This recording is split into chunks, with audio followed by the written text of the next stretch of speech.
আসসালামু আলাইকুম, স্বাগত জানাচ্ছি আরটিভির মধ্যাহ্নের সংবাদে। আপনাদের সঙ্গে আছি আমি ফারিয়া শারমিন।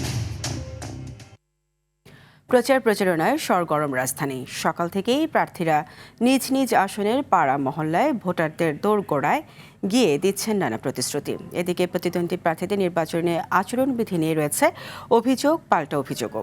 ঢাকা 16 আসনের বিভিন্ন এলাকায় নির্বাচনী গণসংযোগে এসে বিএনপি মনোনীত প্রার্থী আমিনুল হক এলাকার উন্নয়নের প্রতিশ্রুতি দেন। পাশাপাশি প্রতিদ্বন্দ্বী প্রার্থীর আচরণবিধি নিয়ে অসন্তোষ জানান। এদিকে 11 দলীয় জোট মনোনীত প্রার্থী অ্যাডভোকেট মোহাম্মদ জসিমউদ্দিন সরকার সকালে ধানমন্ডি লেকে লিফলেট বিতরণ করেন। নির্বাচিত হতে পারলে সন্ত্রাস ও চাঁদাবাজ নির্মূল, গ্যাস সংকট সমাধান সহ নানা প্রতিশ্রুতি দেন।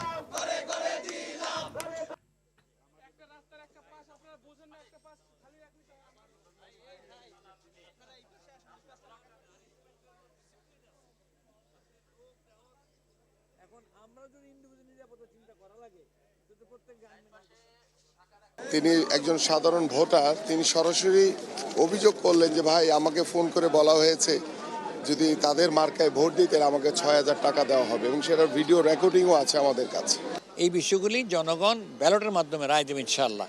কারা আইন শৃঙ্খলার প্রতি তোয়াক্কা করে নাই, কারা মেনেছে অনুগত থাকা মানে দুর্বলতা নয়। এতে আমাদের সাধারণ মানুষ বলে যে ভাই। দর্শক, খিলগাঁও ঢাকা 9 আসন থেকে সরাসরি যুক্ত হচ্ছেন সহকর্মী সাকিবুর রহমান। সাকিব, নির্বাচনী গণসংযোগে এখানে কোন প্রার্থী প্রচারে আছেন? এছাড়া উনি ভোটারদের কি কি প্রতিশ্রুতি দিচ্ছেন জানাবেন।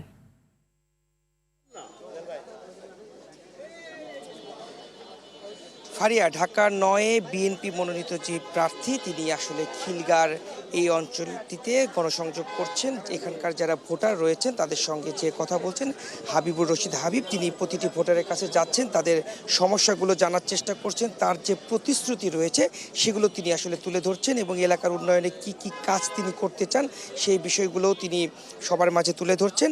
আমরা একটু তার মুখ থেকে জানবো, আপনি কি কোনো একটা বিষয় ঠিক করতে পেরেছেন কিনা নির্বাচিত হতে পারলে যে কাজটি সবার আগে করতে চান? ধন্যবাদ আপনাকে। এই কথায় যদি উত্তর দিতে হয় তাহলে সেটা হচ্ছে যে ঢাকা 9 হচ্ছে অবহেলিত একটা জনপদ এবং আমরা নাগরিক সুবিধা থেকে বঞ্চিত। নাগরিক সুবিধা বলতে যা বোঝায় আমি এই এলাকার মানুষের জন্য সেগুলি বাস্তবায়ন করতে চাই এবং এখানে সবগুলি ব্যাপারই রয়েছে, যেমন চিকিৎসা সুবিধা রয়েছে, শিক্ষার সুবিধা রয়েছে, রাস্তাঘাটের সংস্কার প্রয়োজন, এই এলাকার মানুষেরকে মাদকমুক্ত, সন্ত্রাসমুক্ত, চাঁদাবাজ মুক্ত পরিবেশ প্রয়োজন, নিরাপদ ঢাকা 9 প্রয়োজন এবং এলাকার আমাদের প্রচুর ব্রিজ উন্নয়ন, অবকাঠামোর মতো উন্নয়ন প্রয়োজন। আমরা আসলে এই এলাকা গড়ে তুলতে চাই। আর এই এলাকার যেহেতু আমি সন্তান, দীর্ঘ 38 বছর যাবৎ এই এলাকার রাজনীতির সাথে সম্পৃক্ত এবং আমি ব্যক্তিগতভাবে প্রায় জন্মের পর থেকে এই এলাকায় থাকি, সুতরাং এই এলাকার মানুষের কষ্টেরগুলি আমার নিজের কষ্ট।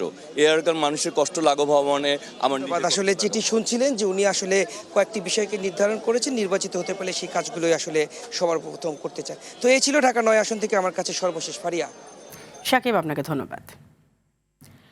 প্রচারণার খবর জানাতে রাজধানীর মিরপুরের ঢাকা 16 আসন এলাকা থেকে জানাচ্ছেন সহকর্মী দীপ্ত চন্দ্রপাল। দীপ্ত, প্রার্থীরা তো প্রায় সপ্তাহখানেক ধরে প্রচারণা চালাচ্ছেন। লেভেল প্লেইং ফিল্ড ঠিক থাকছে কিনা, তারা কি বলছেন?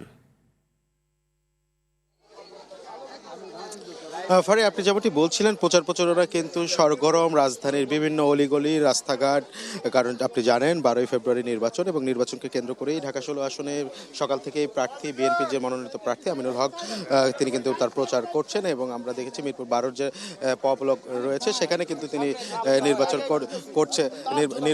নির্বাচনী প্রচারণা তিনি করছেন এবং আমরা যেটি তার সঙ্গে কথা বলেছি তারা লেভেল প্লেইং ফিল্ড নিয়ে কিন্তু আশার বাণী শোনালেও তিনি যেটি অভিযোগ করছেন যে তার যে প্রতিদ্বন্দ্বী প্রার্থী রয়েছে তারা কিন্তু বাড়িতে বাড়িতে গিয়ে ভোটার আইডি কার্ড এবং বিকাশ নাম্বার চাচ্ছেন এবং সেই বিষয়গুলোতে আচরণবিধি লঙ্ঘন হয়েছে এমন অভিযোগ করে তিনি কিন্তু নির্বাচন কমিশনকে ইতিমধ্যে কিন্তু তিনি অভিযোগ দিয়েছেন। আমাদের সামনে রয়েছেন সেই প্রার্থী রয়েছেন, আমরা একটু কথা বলার চেষ্টা করি। আমরা একটু লাইভে আছি, বলবেন যে আপনি নির্বাচিত হলে কোন বিষয়টিকে সর্বপ্রথম গুরুত্ব দিয়ে সমাধানের চেষ্টা করবেন?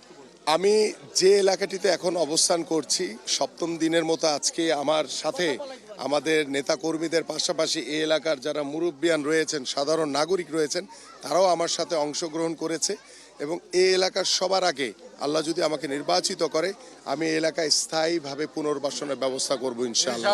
একটি অভিযোগ ছিল, সেটি নির্বাচন কমিশনকে জানিয়েছেন কিনা এবং তারা কোনো পদক্ষেপ নিয়েছে? আমি ইতিমধ্যে সেই অভিযোগের সে প্রমাণাদি সেটা আমি হাতে নিয়েছি।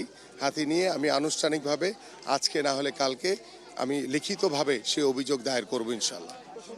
ফারিয়া, তিনি কিন্তু বলছেন এবং ভোটারদের দ্বারে দ্বারে যাচ্ছেন এবং ভোটারদের যে চাওয়া পাওয়া এবং সেগুলো শুনছেন এবং সেই প্রতিশ্রুতি দিচ্ছেন। এবং আমরা যদি একটু বলি, ওনার সাথে যখন কথা হয়েছিল তিনি কিন্তু জানিয়েছেন তিনি নির্বাচিত হলে মাদক নির্মূল সহ অস্থায়ী বাসিন্দাদের স্থায়ী করা সহ এবং রাস্তাঘাট বিনির্মাণে তিনি কাজ করবেন। তো ফারিয়া, এই ছিল আমার কাছে ঢাকা 16 থেকে সবশেষ তথ্য। ফারিয়া। দীপ্ত, আপনাকে অসংখ্য ধন্যবাদ। নির্বাচনী প্রচারের অংশ হিসেবে দেশজুড়ে জনসমাবেশ ও গণসংযোগ করছেন বিএনপি চেয়ারম্যান তারেক রহমান। দলীয় নেতাকর্মী আর প্রার্থীদের চাঙ্গা করতে 22 বছর পর এবার রাজশাহী সহ উত্তরাঞ্চলে যাচ্ছেন তিনি। বৃহস্পতিবার দুপুরে রাজশাহী পৌঁছে ঐতিহাসিক মাদ্রাসা মাঠের জনসভায় বক্তব্য রাখবেন তারেক রহমান। জনসভার জন্য রাজশাহীর ঐতিহাসিক মাদ্রাসা ময়দানে চলছে শেষ মুহূর্তের প্রস্তুতি। সমাবেশ থেকে কী দিক নির্দেশনা আসে তারই অপেক্ষায় সবাই।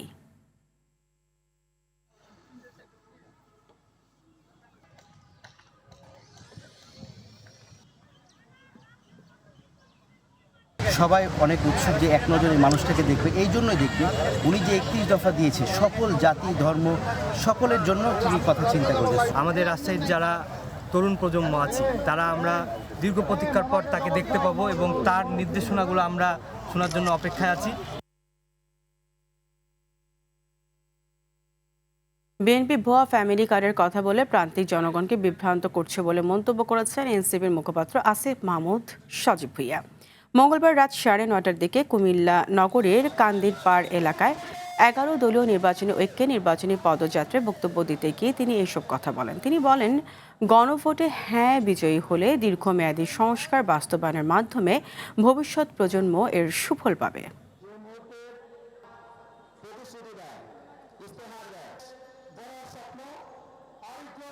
আমরা দেখছি বিএনপি বিভিন্ন জায়গায় ভাতার কথা বলে, ভুয়া ফ্যামিলি কার্ডের মাধ্যমে ভাতা দেওয়ার কথা বলে বাংলাদেশের প্রান্তিক মানুষকে ভুলভাবে বিভ্রান্ত করার চেষ্টা করছে। আমরা 17 বছর 3টি নির্বাচনে বাংলাদেশের যে জনগণ ভোটাধিকার প্রয়োগ করতে ব্যর্থ হয়েছিল, ভোটাধিকার প্রয়োগ থেকে বঞ্চিত হয়েছিল, তারা 2টি ভোট দিতে পারবে। আওয়ামী শাসনামলে র্যাবের গোপন বন্দিশালায় গুম নির্যাতনের অভিযোগে শেখ হাসিনা এবং সাবেক ও বর্তমান 11 সেনা কর্মকর্তা সহ 17 জনের বিরুদ্ধে করা মামলায় তৃতীয় দিনের সাক্ষ্য গ্রহণ আজ। বিচারপতি গোলাম মর্তুজা মজুমদারের নেতৃত্বাধীন আন্তর্জাতিক অপরাধ ট্রাইব্যুনাল 1-এ হবে এই সাক্ষ্য। একই ট্রাইব্যুনালে আয়নাঘর খ্যাত ডিজিএফআই এর জয়েন্ট ইন্টারোগেশন সেলে গুম নির্যাতনের মামলায় শেখ হাসিনা ও সেনা কর্মকর্তা সহ 13 জনের বিরুদ্ধে হবে চতুর্থ দিনের সাক্ষ্য গ্রহণ। এখন পর্যন্ত এই 2 মামলায় সাক্ষ্য দিয়েছেন গুমের শিকার বিএনপি নেতা হুম্মাম কাদের চৌধুরী, সাবেক সেনা কর্মকর্তা হাসিনুর রহমান ও ব্যারিস্টার আরমান। এছাড়া আজ ট্রাইব্যুনাল 2-এ জুলাই হত্যাকাণ্ডের 2টি মামলার বিচারিক কার্যক্রম রয়েছে।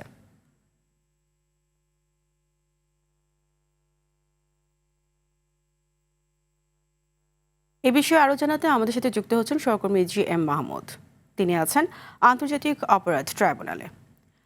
মাহমুদ, এত বড় আলোচিত ঘটনার বিষয়ে জানতে আগ্রহী দেশের সকল মানুষ। জানাবেন সাক্ষ্য গ্রহণ শুরু হয়েছে কিনা এবং অভিযুক্ত সেনা কর্মকর্তাদের ট্রাইব্যুনালে হাজির করা হয়েছে কিনা।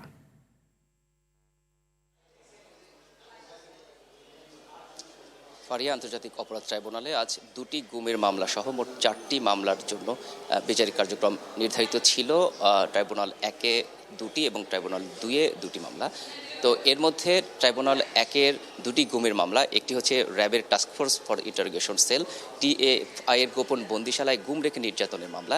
এই মামলায় তৃতীয় দিনের সাক্ষ্য গ্রহণ ছিল, কিন্তু এই মামলার সাক্ষ্য গ্রহণের তারিখ পিছিয়ে আগামী 1 ফেব্রুয়ারি নির্ধারণ করা হয়েছে। এরপরই কিন্তু শুরু হয়েছে DGFI এর গোপন বন্দিশালা অর্থাৎ আয়নাগড় খ্যাত জয়েন্ট ইন্টারোগেশন সেন্টারে গুম রেখে নির্যাতনের যে মামলা, এই মামলায় আজ ৪র্থ দিনের সাক্ষ্য গ্রহণ হচ্ছে এবং সাক্ষ্য গ্রহণে সাবেক সেনা কর্মকর্তা হাসিনুর রহমান তাকে কিন্তু আসামিপক্ষের আইনজীবীরা জেরা করছেন, অর্থাৎ তিনি এর আগে এই মামলায় সাক্ষ্য দিয়েছেন। এবং এদিকে ট্রাইব্যুনাল 2-এ আজকে 2টি মামলার বিচারিক কার্যক্রম ছিল, ইতিমধ্যে শেষ হয়ে গেছে। এই 2টি মামলাই কিন্তু জুলাই হত্যাকাণ্ডের মামলা, তো এর মধ্যে 2টি মামলারই কিন্তু পরবর্তী তারিখ নির্ধারিত হচ্ছে। এই 2 মামলায় কিন্তু 13 সেনা কর্মকর্তা সহ মোট 21 জন আসামিকে আজকে ট্রাইব্যুনালে আনা হয়েছে এবং তারা উপস্থিত রয়েছে। তাদের উপস্থিতিতেই কিন্তু এই মামলার বিচার কাজ আসলে হচ্ছে। তো এর মধ্যে এখন যে সেনা কর্মকর্তাদের মামলার বিচার কাজ চলছে, এটি হচ্ছে গুমের মামলা এবং আয়নাগড় খ্যাত ডিজিএফআই মামলা। এখানে 3 জন সেনা কর্মকর্তা উপস্থিত রয়েছে। তাদের উপস্থিতিতেই আসামি পক্ষের আইনজীবীরা তারা কিন্তু সাবেক সেনা কর্মকর্তা হাসিনুর রহমানকে জেরা করছেন। তিনি তার সাক্ষ্য অর্থাৎ জবানবন্দিতে যে তথ্যগুলো দিয়েছেন সেগুলো ঠিক আছে কিনা বা সেগুলো নিয়ে কোনো প্রশ্ন রয়েছে কিনা এই বিষয়ে কিন্তু তুলে ধরছেন। তো পরবর্তীতে হয়তো আমরা জানাতে পারবো যে এই মামলার আরও কোনো বিচারিক নির্দেশনা আদালত থেকে আসছে কিনা। তো আপাতত আন্তর্জাতিক অপরাধ ট্রাইব্যুনাল থেকে আমার কাছে এই ছিল সর্বশেষ তথ্য। ফারিয়া। মাহমুদ, আপনাকে ধন্যবাদ। ঢাকার আশুলিয়ায় একটি বাড়িতে আগুন লেগে 4 জন দগ্ধ হয়েছে। দগ্ধদের সাভার এনাম মেডিকেল কলেজ হাসপাতালে থেকে প্রাথমিক চিকিৎসা শেষে ঢাকা মেডিকেল কলেজ হাসপাতালের বার্ন ইউনিটে প্রেরণ করা হয়েছে। মঙ্গলবার দিনগত রাতে আশুলিয়ার ইসলামনগরে এই ঘটনা ঘটে। পুলিশ জানায় ইসলামনগর এলাকার একটি 4তলা বাড়ির 2য় তলার ইউনিটে গ্যাসেস লিকেজ থেকে আগুন লাগে। এই সময় আগুনে দগ্ধ হন ঢাকা জেলা উত্তর ছাত্র দলের সহ সাংগঠনিক সম্পাদক আব্দুস সোবহান রায়হান, জাহাঙ্গীরনগর বিশ্ববিদ্যালয়ের 47তম ব্যাচের শিক্ষার্থী এবং ঢাকা জেলা উত্তর ছাত্র দলের যুগ্ম সাধারণ সম্পাদক সাইফুল ইসলাম রনি এবং হাসিবুর রহমান রাহাত সহ নামে আরও এক যুবক।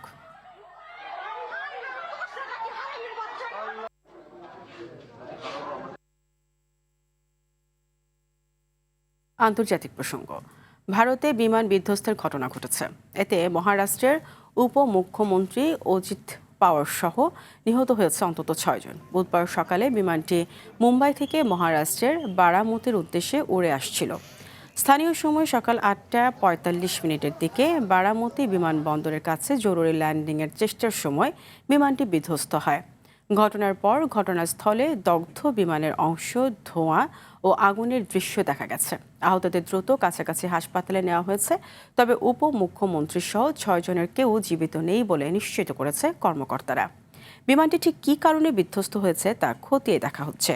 মহারাষ্ট্রের উপমুখ্যমন্ত্রীর মৃত্যুতে শোক জানিয়েছেন প্রধানমন্ত্রী নরেন্দ্র মোদী।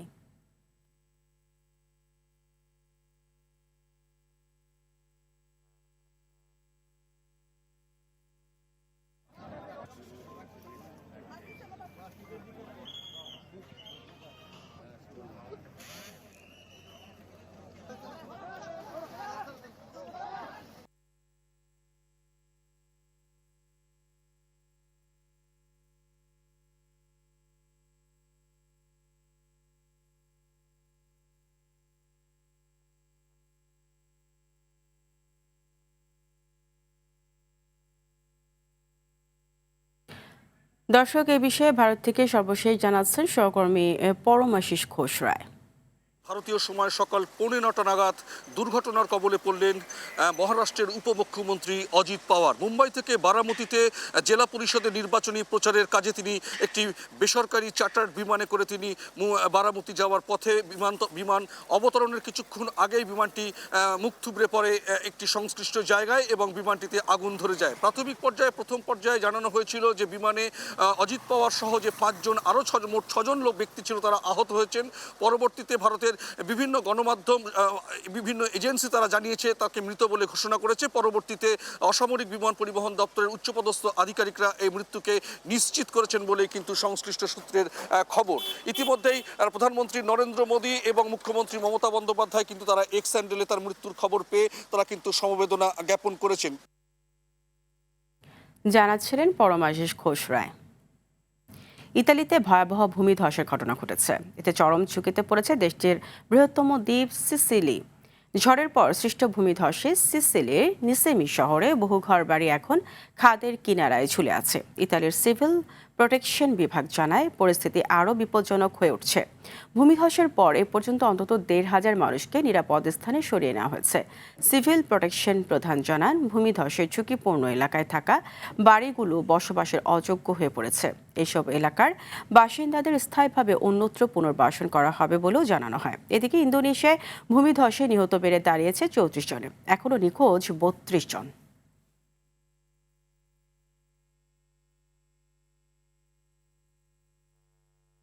মধ্যাহ্নের সংবাদ এ পর্যন্তই। দুপুরের সংবাদ ১:২টায় দেখার আমন্ত্রণ রইল। ধন্যবাদ সবাইকে।